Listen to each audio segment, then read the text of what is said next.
మీ cinema చిత్రీకరణ విషయంలో ఎంత పట్టింపుగా ఉంటారనే దానికి నేను విన్నానండి, నిజమో కాదో నాకు తెలీదు. సరైన సినిమా అసలు అరవింద్ గారికి మీరు చూపించలేదంటగా ఆఖరి వరకు ఎవరు అన్నారు? ఎవరో అనడం అని కాదు సార్, నాకు వేరే సీన్లలో చూపించడాలు కొంత అయిన తర్వాత వాళ్ళతో అది నాకు అసలు అలవాటు లేదండి. నేను ఒకటి ఫిక్స్ అయ్యి కరెక్ట్గా ఇది అయిన తర్వాత నేను ఫైనల్ ఎడిట్ పర్ఫెక్ట్గా చేసిన తర్వాత కూర్చోబెట్టి చూపిస్తాను సార్. మీకు డౌట్ ఉందో చెప్పండి, ఇప్పుడు ఏం చేద్దాం, ఇబ్బంది లేదు. ఓకే, ఆ రోజు నేను చూపించినా కూడా మీరు గెస్ చేయలేరండి.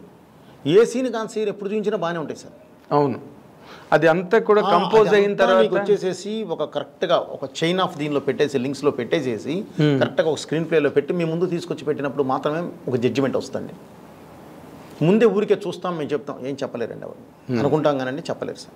అక్కడ అది మనం చీట్ చేసినట్టు అవుతుంది. ఓకే, సో ఫైనల్గా చూసినప్పుడు ఒక్కసారి నాన్న ఇది ఇక్కడ ఏదైనా తేడా ఉంది, డైరెక్ట్ గారు ఇక్కడ ఏదైనా చిన్న ఇది ఉంది, అది ఒకసారి చూడండి, ఈజీ నాకు.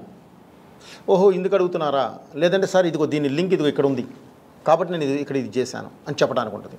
లేదు కరెక్టేనా, లేదు సార్ నిజమే బాగుంది, టోటాలిటీ బాగుంది అనుకుంటే ఒకటి, లేదు సార్ నిజంగానే ఇది చిన్న ఇది ఉంది సార్, ఓకే ఒక 2 days మనం పెట్టుకుందామండి, టోటల్ ఇంకేమున్నాయో చూసుకుని ఆ 2 days పెట్టేస్తాం, ఈజీ. అదే వాళ్ళకి చెప్పడానికి ఈజీ, మీకు చూపించడానికి ఈజీ, వాళ్ళు చెప్పిన తర్వాత మీరు కరెక్ట్ చేసుకోవడానికి కూడా ఈజీ అండి. అలా కాకుండా ఇవాళ చూసావు, ఒక ఇంటర్వెల్ దాకా అయింది, కొంతవరకు ఉంది చూసావు, ఇప్పుడే జడ్జ్ చేయలేరు, ఏం చెప్తారు, చూస్తారు అంతే. నాకు ఇంకా సెకండ్ హాఫ్ ఉంది కదా, నేను షూట్ చేయకుండా నువ్వేం చెప్తావు జడ్జిమెంట్? కరెక్ట్, ఎవరైనా సరే సార్. అవును, మీ ఫస్ట్ హాఫ్లో లాక్లన్నీ సెకండ్ హాఫ్లో ఉంటాయి కాబట్టి ఎలా పడితే అలా చూపించి కూడా వేస్ట్ అండి. ఊరికి చూపించామంటే చూపించాము అంతే, అది ఎందుకు? అది నాలుగానే ఏంటంటే నేను ఆయనకి ఇదే చెప్పానండి, గురుగారు నాకు జడ్జిమెంట్ కావాలంటే నువ్వు రోజుకోసారి చూసే జడ్జిమెంట్ రాదు. ఇది ఆల్రెడీ చూసాను ఎన్నిసార్లు, ఒక ఎంటర్టైన్మెంట్ సీన్ ఉందండి, ఒకసారి చూసావు నవ్వావు, రెండోసారి చూసాను నవ్వావు, మూడోసారి చూసావు నవ్వావు, నాలుగోసారి చూసావు నవ్వావు, ఐదోసారి చూసావు ఆల్రెడీ చూసాం అనుకుంటాం, ఆరోసారి నేను చక్కలిగిలి పెట్టాలి. ఎందుకు వస్తుంది సార్ నవ్వు?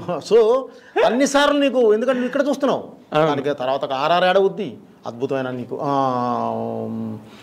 ఇది యాడ్ అవుద్ది, వాయిస్ యాడ్ అవుద్ది, డబ్బింగ్ యాడ్ అవుద్ది, ఇవన్నీ యాడ్ అయినప్పుడు ఒక డిఏ కలర్ఫుల్ డిఏ యాడ్ అవుద్ది, ఇవన్నీ యాడ్ అయినప్పుడు ఉండే నీకు లుక్ కను మామూలుగా చూసేదానికి చాలా తేడా ఉంటుందండి. కరెక్ట్ అండి, కరెక్ట్. అదైతే ముందు అరవింద్ గారికి ఇప్పుడు మీరు ఏది చూసినా కూడా నన్ను జడ్జ్ చేయలేనప్పుడు ఎందుకు చూడటం? ఇప్పుడు వద్దు, మీరు పొల్యూట్ అవ్వద్దు. మీరు ఒకేసారి చూసినప్పుడు మీకు నువ్వు ఒక ఆడియన్లో చూసావు, మీకు ఒక జడ్జిమెంట్ ఉంటుంది. సో అందుకని నేను ఫస్ట్ నుంచి నేను బాలయ్య గారికి కూడా ఫైనల్గా చూపిస్తానండి. అంతేనా? ఫైనల్గా చూపిస్తాను సార్. బేసిక్గా ఆయనకి నాకున్న బాండింగ్ వేరండి. ఆయన అసలు కథ కూడా అడగడు, వద్దు భయపడగారు, మీరున్నారు చూసుకుంటారు నాకెందుకు అంటాడు ఆయన. ఓకే, సో ఆయనకి నాకున్న నమ్మకం అండి, మా మధ్యలో ఉన్న బాండింగ్ అది. ఓకే, సో ఇంకా ఎక్కువ రెస్పాన్సిబిలిటీ కదా, నువ్వేం చెప్పద్దు నాకు, నువ్వే చెయ్యి. అది నిజంగానే బరువు కోసం అనండి ఆయన, నాకెందుకు భయపడుతున్నాడు కదా అని ఆయనకు ఒక ఉంటుంది, నమ్మకాన్ని నేను నిలబెట్టుకుంటూ వచ్చాను కాబట్టి ఆయన ఇంకా బాగా నమ్ముతాడు. ఇప్పుడు మీరు మామూలు రెగ్యులర్ క్యారెక్టరైజేషన్ అయితే ఒక పద్ధతి అండి, అఖండలో ఈ క్యారెక్టర్ ముందు బాలయ్య బాబు గారికి చెప్పారా? అఘోరా క్యారెక్టర్, ఓకే, చెప్పిన తర్వాత షూట్కి వెళ్ళారా? 1 minute సార్ ఆయన వినింది. బాబు ఇప్పటివరకు మనం 2 ఇలా చేసాము, సోషల్ ఫార్మాట్ చేసాము, ఇప్పుడు సోషల్ ఫార్మాట్ 2.5 hours కష్టమైపోద్ది, మరి ఏం చేద్దామండి, నేను ఇలా అఘోరా క్యారెక్టర్ అనుకుంటున్నాను.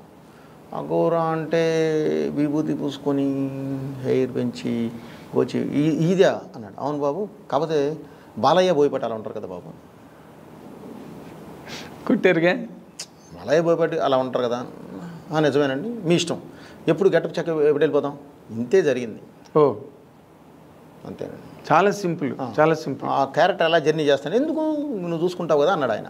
ఓకే, అంతే, చూసుకోండి, తర్వాత మనం గెటప్ అంతప్పుడు కావాలంటే అప్పుడు ఏదైనా ఊరికే నేను ఎలా వెళ్ళాలి చెప్పండి నాకు చాలు అంటే అది నమ్మకం అండి, షీర్ ఫెయిత్ మీ మీద ఉన్న నమ్మకం అండి, అంతే. ఆ నమ్మకం ఉన్నప్పుడు మనం చాలా బాగా ఇంకెక్కువ వేసుకుంటామండి మా భుజాన. అది ఒక రకంగా హెవీ వెయిటేనండి. ఇప్పుడు కథ విని బాగోలేదు, ఇది మార్చండి, ఇలా మార్చండి అంటే అప్పుడు సమానమైన నిష్పత్తి ఉంటుంది, రెస్పాన్సిబిలిటీ. ఇప్పుడు అంతా మీదే, మంచి అయినా చెడు అయినా. సో మీరు ఆ యాంగిల్లో మళ్ళీ సింగిల్ హ్యాండ్ ఫైటే కదా మీది. మరి దాన్ని మీరు ఎంజాయ్ చేస్తారండి బాగా బాగా. ఎలా? ఎందుకంటే నేను రీమేక్ చేయలేను సార్. రీమేక్ చూపిస్తే నాకు కిక్కు రాదు. నాకు రోజు స్ట్రగుల్ పడాలి. అమ్మ ఈ షాట్ ఎలా తీయాలి, ఇది ఇలా పెట్టాలి, ఇది మార్చాలి, బ్లాక్ మార్చాలి, నుంచి ఇది బయటికి తీయాలి. ఆ కిక్ ఉన్నప్పుడే నేను డైరెక్టర్గా బతికున్నట్టండి. అది లేని రోజు నాకు అవసరం లేదు సార్ అది. అందుకే నేను రీమేక్లు చేయనండి. రీమేక్లు చేయరు, అసలు ఆ ప్రస్తావన కూడా మీ దగ్గర రాదేమో. నేను చేయనండి, చేయలేను, నాకు కిక్ ఉండదు. అది నేను చూస్ చేసేదేం సార్. మరే కరెక్ట్, నేను అది పెద్ద ఇబ్బంది పడతాను. నేను రీమేక్లు మధ్య బాగా డిసప్పాయింట్ కూడా ఎప్పుడు రీమేక్ ఈజ్ అలా అని కాదు సార్. నేను వాళ్ళతో చెప్పలేదు, నేను ఎవరితో సినిమాలే కూడా నేను రీమేక్లకి వెళ్ళాను సార్. ఎందుకంటే ఆల్రెడీ చూసిన సినిమా సార్ అది. నేను సో కొత్త పాయింట్ ఆఫ్ వ్యూ ఏదైనా ఉంటే నేను చేస్తాను ఆ రీమేక్లో కూడా. కొత్త పాయింట్ ఆఫ్ వ్యూ దానికి ఇప్పుడు నేను చేసిన దానిలోనే నాకు భద్ర ఉంది, సెకండ్ వెర్షన్ ఉంది నాకు, నేను చేయగలను. ఓకే, భద్రకి సెకండ్ వెర్షన్ ఉంది, కానీ సెంట్రల్ పాయింట్ అదే ఉంటుంది. ఆ సెంట్రల్ పాయింట్ మార్చాలి, మారిస్తే వచ్చేస్తుంది మొత్తం కొత్త కథ వస్తుంది. ఓకే, సింహ కూడా అలాగే ఉంది, తులసికి లేదండి, సింహాకు ఉంది అలాగే. ఇదే ఉంటుంది, సెకండ్ వెర్షన్ ఉంటుంది. సెకండ్ అంటే అదర్ వెర్షన్, ఇంకో రకంగా కూడా తీయచ్చు ఆ సినిమా. ఓకే, అదర్ వెర్షన్ అలా ఇంకేదన్నా నేను వెళ్ళినప్పుడు చేయగలను. కాదు సార్, దాన్ని ఎవరు డిసైడ్ చేస్తారు? మీకు మీరే డిసైడ్ చేసుకుంటారు కదా సార్, రెండు వెర్షన్స్ ఉన్నప్పుడు. అంతే కదా సార్. అమ్మ, మీరు మామూలు కారండి కాదు సార్, ఎందుకంటే అది మా ధర్మం సార్. అది ధర్మం ఏంటంటే సార్, ధర్మం ఏంటి తేడా వచ్చిందంటే గొప్ప పగిలిపోతుంది.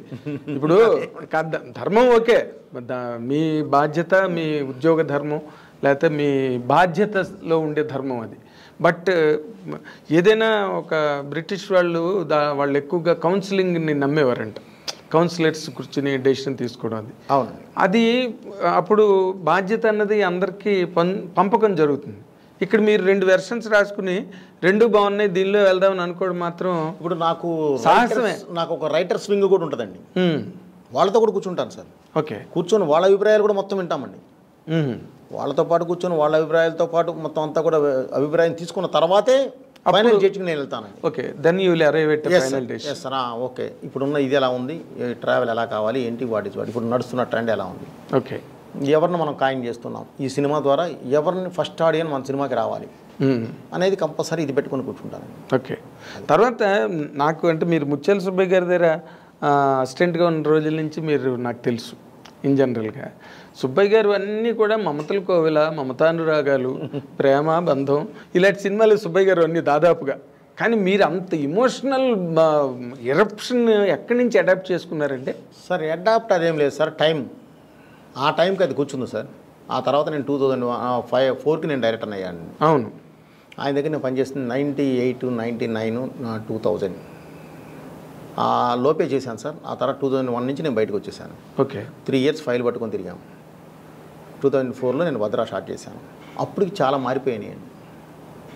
సో ప్లస్ నా పాయింట్ ఆఫ్ వ్యూ ఒకటి ఉంటుంది సార్. నేను అప్పటి వరకు ఉన్న రవితేజ గారు ఒకలా ఉన్నారు. ఓకే, నేను ఇతనితో చేస్తే ఏం చేయాలి, బాలయ్యతో చేస్తే ఏం చేయాలి, చిరంజీవి గారితో చేస్తే ఏం చేయాలి, ఎవరైతే ఉన్నారో వీళ్ళతో చేస్తే ఏం చేయాలి అనేది నాకు ఒక ఇది ఉంటుందండి. సో ఆ కాలమాన ప్రకారం మారిన దీని ప్రకారం మార్పుల ప్రకారం అది చేంజ్ చేసుకుంటూ వచ్చామండి, దానికి తగ్గట్టు మారుతూ వచ్చాం. ఓకే.